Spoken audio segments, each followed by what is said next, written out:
Assalamualaikum warahmatullahi wabarakatuh. Salam sejahtera bagi kita semua.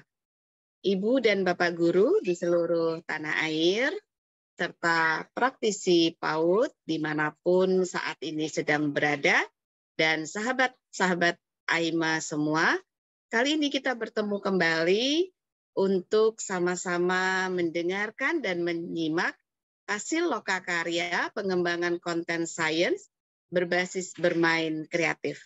Kali ini, ibu-ibu, teman-teman mahasiswa dari S2, Pendidikan Anak Usia Dini, Pasca Sarjana Universitas Negeri Jakarta, akan berbagi kepada kita semua bagaimana pengembangan konten sains yang terkait dengan topik life science. Sudah hadir di antara kita, siapa ya? Ada Kak Aska. Ya, kemudian ada lagi, siapa Kak Aska selain Kak Aska? Kita tunggu ya. Ada Ibu Rini, ini Bumil loh, Bumil yang cantik. Dan satu lagi, ada Ibu Sri Utami atau Kak Utami. Mereka bertiga akan memaparkan tentang konten life science yang selama ini dipelajari mulai dari kelompok bermain di taman kanak-kanak, SD, SMP, SMA, sampai di perguruan tinggi kita terus mempelajari tentang konten-konten dari sains ini. Namun kali ini kita akan fokus bagaimana konten sains tentang life science ini, sains kehidupan ini dilakukan, diterapkan di dalam pendidikan anak usia dini. Tentunya dengan konsep bermain. Ya, seperti apa? Sekarang kita tanya dulu nih kepada Kak Aska. Kak Aska, proyek temanya apa, Kak? Baik, terima kasih Ibu. Di sini saya mengambil proyek tema Yuk Jaga Ekosistem Kita. Ini menarik ya. Yuk jaga ekosistem kita. Nah, tentang kosakata ekosistem nanti kita perhatikan pada saat Kak Aska menjelaskan ya, apa, mengapa, dan bagaimana ekosistem, kemudian bagaimana pengembangannya untuk anak usia dini melalui kegiatan-kegiatan bermain kreatifnya. Lalu ada Ibu Fitri. Bu Fitri, halo. Iya. Temanya apa kali ini? Kali ini saya mengusung tema ini, Bu. Konten temanya life science, lalu saya memilih tema konten zoologi. Temanya hewan vertebrata. Jadi untuk zoologi di sini saya akan menjelaskan kepada anak-anak bahwa ada bagaimana ciri-ciri tubuh dari hewan, bagaimana cara berkembang biaknya, lalu bagaimana siklus kehidupannya, bagaimana habitatnya, dan apa saja makanannya. Mungkin seperti itu, Ibu.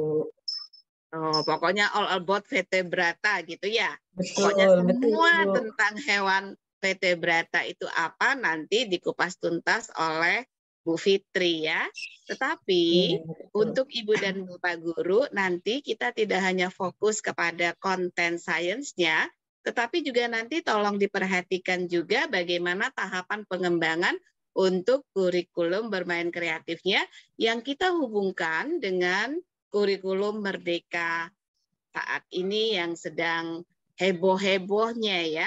Jadi sebetulnya biasa saja sih kurikulum Merdeka itu sudah kita lakukan di dalam pembelajaran kita. Tetapi karena peristilahannya baru, jadi guru-guru suka apalagi nih deg-degan jadinya, begitu ya.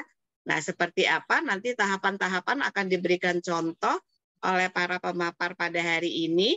Dan Ibu, Bapak Guru bisa melanjutkannya dengan tema-tema yang lainnya. Dan Kak Utami untuk kontennya tetap sama ya, life science. Iya, life science. Untuk proyek temanya saya memilih tanaman hias, Ibu. Oh, tanaman hias. Kalau untuk klasifikasi bermain kreatifnya, kira-kira apa saja nanti yang akan dibahas per minggunya? Setiap minggunya ada beberapa, Bu. seperti misalnya nanti membuat buket mawar, terus membuat Buket mawar untuk siapa? ya, Untuk ibuku ya? untuk ibuku. Iya. Lalu ada apa lagi? Selain itu ada kegiatan meronce Bu dari bunga Kamboja. Membuat roncean. Meronce. Kemudian puncak temanya apa, Kak Utami? Puncak temanya yaitu pameran tanaman hias, Bu. Jadi dari karya teman-teman yang udah dibuat, kita adakan pameran tanaman hias, seperti itu. Oke, baik, sangat menarik sekali. Mari kita simak dengan seksama paparan dari Kak Aska, kemudian Ibu Fitri, dan Kak Utami. Silakan. Baik, Ibu. Terima kasih. Bismillahirrahmanirrahim. Assalamualaikum warahmatullahi wabarakatuh. Nama saya Fitri Wulandari Sukmadi. Saya mahasiswa Pasca Sarjana Pendidikan Anak Usia Dini Universitas Negeri Jakarta. Di sini saya akan memaparkan lokakarya pengembangan konten pembelajaran sains berbasis proyek dan bermain kreatif dengan konten life science, zoologi, dengan tema hewan vertebrata dan tema imajinasiku dengan dosen pengampu yaitu Dr. Yuliani Nurani MP. Pengembangan konten sains berbasis kurikulum bermain kreatif yaitu dirancang untuk mensimulasi kemampuan kognitif anak usia dini dan mengajarkan konsep sains yaitu konten life science dibelajarkan secara konkret dan prosesnya dilakukan melalui praktek langsung. Dan harapannya pengembangan konten sains berbasis kurikulum bermain kreatif ini dapat menjadi variasi model pembelajaran yang dapat digunakan oleh guru dan aktivitasnya berpusat kepada anak. Pada kerangka konseptual, pada konten pembelajaran life science itu sangat banyak terbagi menjadi beberapa konten yaitu seperti konten morfologi, astrobiologi, patologi, taksonomi, botani, evolusi, imunologi, ekologi, zoologi, sitologi, anatomi, mikrobiologi, dan yang terakhir mitologi. Pada kesempatan hari ini, saya akan membahas tentang konten pembelajaran life science, yaitu dengan konten zoologi, yang mana kompetensi dasar dan indikator berbasis bahasa dan literasi, bahan belajar dan bermain berdasarkan tema dan subtema, strategi pembelajarannya yaitu ada metode, media sumber belajar, urutan kegiatan, dan alokasi waktu, dan proses pembelajarannya yaitu pengelolaan kegiatan bermain, pengelolaan kelas. Lalu selanjutnya ada asesmen perkembangan anak, dan yang terakhir adalah umpan balik. Lalu pada pengembangan ini skemanya menggunakan skema pembelajaran proyek yaitu ada 3 tahap. Yang pertama tahap permulaan yaitu kegiatan pembacaan buku atau menonton video dan yang lain-lain untuk membangkitkan rasa ingin tahu anak sehingga muncul ide gagasan untuk melakukan proyek. Lalu tahapan yang kedua yaitu tahap pengembangan yang mana pada proses kegiatan proyek ini atau pembelajaran proyek ini didukung oleh fasilitas yang disiapkan oleh guru atau orang dewasa saat pada kegiatan, dan guru atau orang dewasa juga memiliki pertanyaan pemantik yang mana akan menstimulasi kemampuan berpikir anak pada prosesnya itu sendiri. Lalu yang terakhir yaitu tahap refleksi atau evaluasi. Lalu pembelajaran proyek pada pendidikan anak usia dini ini menekankan pada proses bukan hanya produk. Nah, pada proyek temanya di sini bertema hewan vertebrata, subtemanya reptil, subtemanya ada kadal, ular, kura-kura, dan buaya. Pada konten life science ini atau biologi, pada konten zoologi. Pada minggu pertama yaitu saya membahas mengenai tema kadal, yang mana di dalamnya itu membahas mengenai tentang ciri-ciri tubuh kadal, makanan kadal, bagaimana cara berkembang biak kadal, di mana habitat kadal, dan cara bertahan. Lalu yang kedua, minggu kedua itu yaitu temanya ular, masih sama membahas tentang bagaimana konten life science-nya itu, ciri-ciri tubuh, makanan, dan yang selanjutnya ada minggu ketiga yaitu kura-kura, minggu keempat itu ada buaya, dan yang terakhir adalah puncak tema. Banyak proses tahap pengembangan konten pembelajaran sains ini. Kami menggunakan rancangan model ADI. Ada beberapa tahap, yaitu ada tahap analisis, tahap desain, tahap pengembangan, tahap implementasi, tahap evaluasi, yaitu pada tahap analisis ada studi literatur, buku cetak atau e-book dan jurnal, penyebaran kuesioner ke pendidik lembaga, deskripsi dan temuan analisis model faktual. Lalu yang selanjutnya ada tahap desain, temuan desain, perancangan konsep pengembangan desain, penyusunan instrumen penilaian. Lalu di tahap pengembangan ada pengembangan kurikulum atau pengembangan konten pembelajaran sains, validasi instrumen untuk validasi ke ahli dan praktisi, pengembangan konten pembelajaran sains. Dan lalu selanjutnya ada tahap implementasi pengembangan konten ini akan dilaksanakan pada anak usia 5-6 tahun. Lalu yang terakhir yaitu tahap evaluasi, uji coba pengembangan konten, pengembangan kurikulum, dan yang selanjutnya. Nah, pada pembelajaran sains ini kami juga mengembangkan tema berbasis profil Pancasila. Kebetulan di sini ada 4, yaitu ada sayang bumi, aku cinta Indonesia, bermain dan bekerja bersama, dan yang terakhir imajinasiku. Pada kesempatan ini saya mendapatkan tema imajinasiku, yang mana melalui imajinasi dan bermain anak belajar untuk mengenali dunianya. Imajinasi membantu perkembangan kognitif dan sosial pada anak. Oleh karena itu, pada tema imajinasiku ini anak akan distimulasi dengan serangkaian kegiatan yang bisa membangkitkan imajinasinya. Nah, yang selanjutnya yaitu adalah rancangan kegiatan.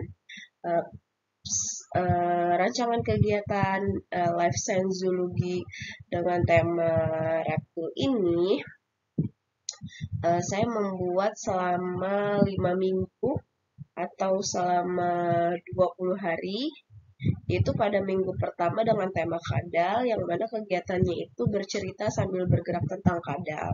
Pada hari kedua, melempar bola ke dalam keranjang bergambar kadal.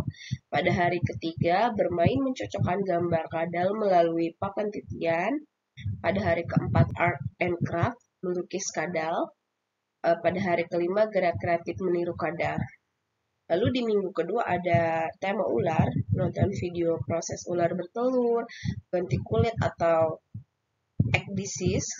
Lalu yang hari kedua, pada minggu kedua, bermain mengelompokkan ular sesuai warna. Lalu minggu ketiga, pada hari ketiga yaitu permainan tradisional ular naga. Pada hari keempat, kreasi ular berangka dari kertas. Dan hari kelima, bermain peran ular yang laku. Di minggu ketiga, kura-kura, pada tema kura-kura, yaitu pada hari pertama mengenalkan makanan kura-kura, membuat gantungan kura-kura, bercerita kura-kura yang rendah hati, bermain peran kura-kura yang cerdik, gerak lagu. Lalu minggu keempat dan minggu kelima yaitu ada puncak tema. Lalu yang selanjutnya adalah modul ajar atau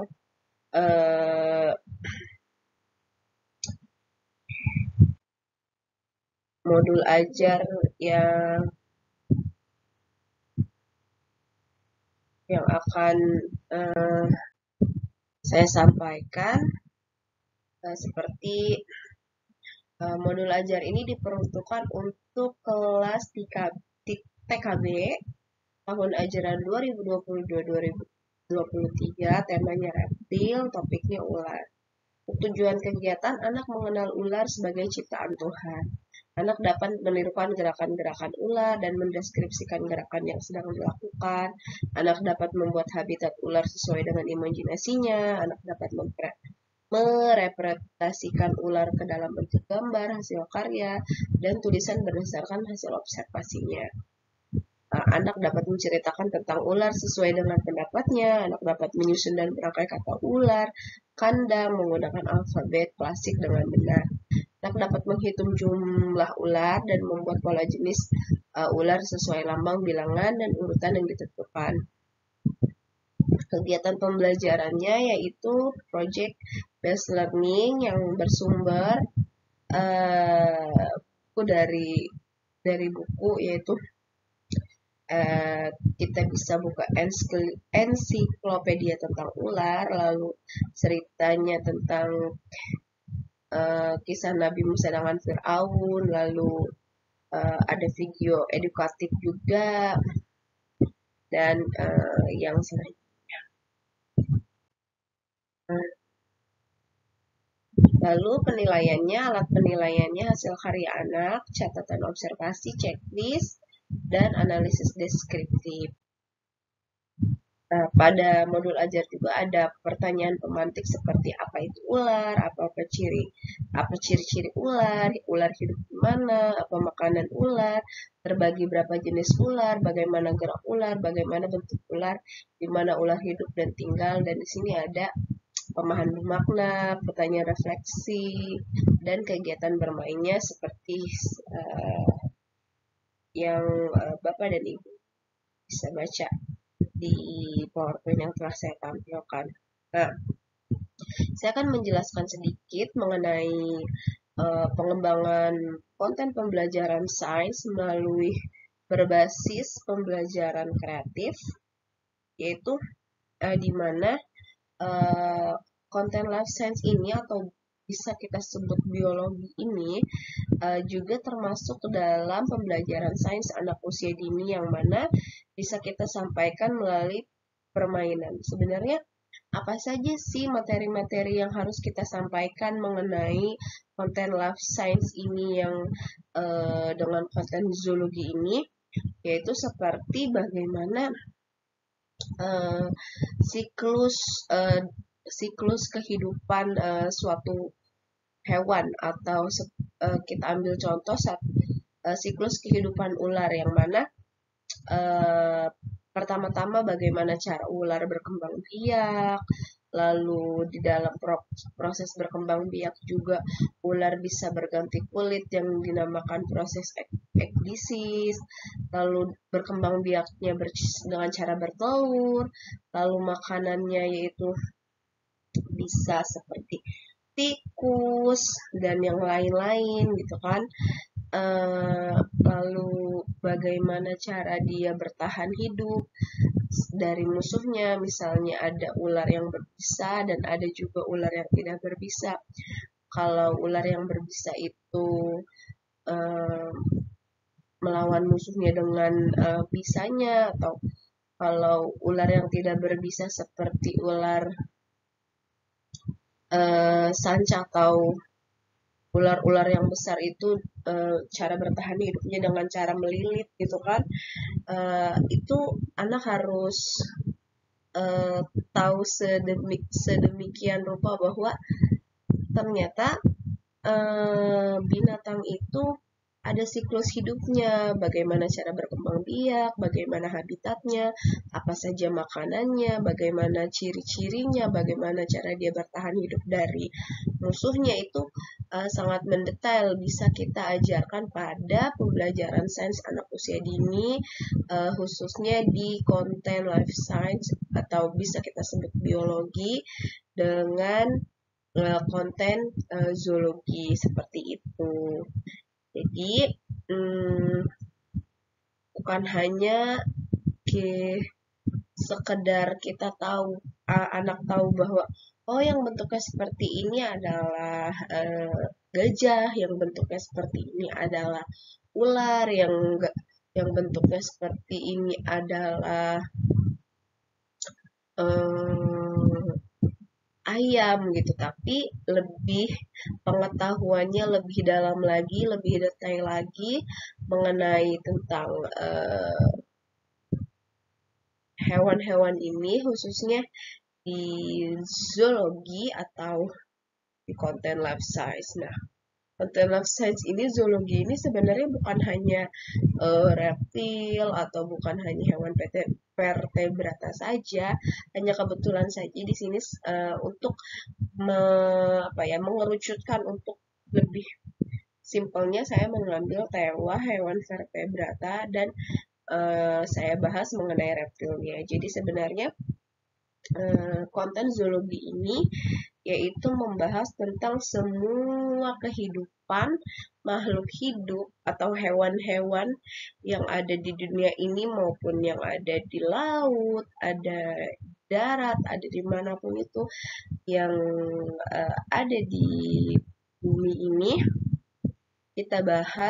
bisa kita bahas, dan dia termasuk ke dalam konten life science atau biologi, bisa kita sebut biologi, dan masuknya ke dalam zoologi, seperti itu. Jadi semoga dengan paparan yang saya sampaikan ini Bapak-Bapak dan Ibu mendapatkan pencerahan bahwa ternyata pembelajaran sains itu sangat luas, bukan hanya selama ini eksperimen warna saja, bukan hanya eksperimen-eksperimen yang tim tenggelam dan terapung, tapi mengenai siklus kehidupan suatu hewan atau suatu makhluk hidup itu juga termasuk ke dalam konten pembelajaran sains, yang mana itu masuk ke dalam konten life science atau biologi dan konten zoologi, seperti itu. Lalu yang selanjutnya saya akan menjelaskan kegiatan mainnya, bahwa menyampaikan konten life science ini supaya tidak terlalu monoton atau lebih menyenangkan, agar lebih bermakna lagi untuk anak usia dini. Di sini ada kegiatan selain menonton video edukasi tentang proses ular bertelur dan X disease, anak juga bisa mengelompokkan ular sesuai warna. Jadi di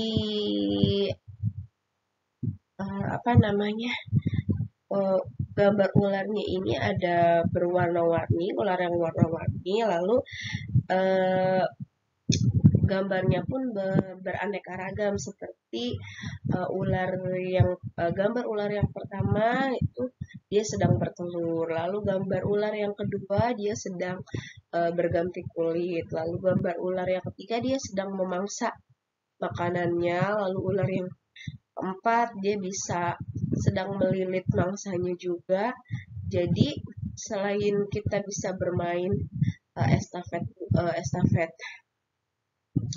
estafet kartu gambar ular ini dengan cara berlari, anak-anak juga mengetahui tentang proses, ini ular sedang bertelur, ini ular itu bisa berganti kulit, namanya X disease. Nah, kosakata X disease ini juga bisa menjadi kosakata yang baru untuk anak, bisa diajarkan kepada anak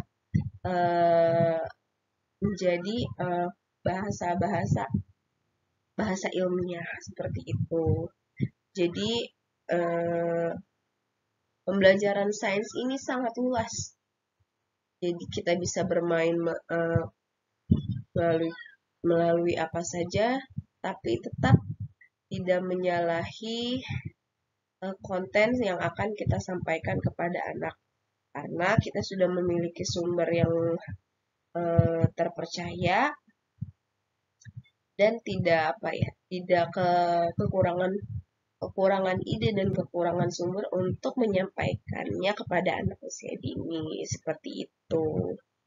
Nah, kita juga bisa bermain permainan tradisional, menyelipkan permainan tradisional, selain konten-konten yang dapat kita sampaikan kepada anak, kita juga bisa menyelipkan permainan tradisional seperti ular naga panjangnya bukan kepala, berjalan-jalan selalu yang kemari. Itu lalu kreasi ular berangka, kalau yang tadi sudah berkegiatan berlari-lari gitu kan, bermain-main. Nah, sekarang kita membuat kreasi ular berangka dari kertas. Jadi kita membuat roncean ular yang berangka. Jadi ronceannya itu nanti akan membentuk seperti ular. Jadi nomor pertama kepala, nomor kedua badannya, nomor ketiga badannya lagi yang sebagian, nomor keempat ekornya seperti itu. Lalu yang terakhir ada bermain karat ular yang rakus seperti itu. Nah, yang terakhir ada tepuk, syair, dan lagu. Mari kita ikuti tepuknya ya. Tepuk ular, panjang-panjang, bersisik, suaranya. Lalu ada syair ular. Ular, badanmu panjang. Juga ada sisiknya, berkembang biak dengan bertelur. Suaramu khas, bunyimu. Lalu yang selanjutnya kita akan menyanyikan lagu ular.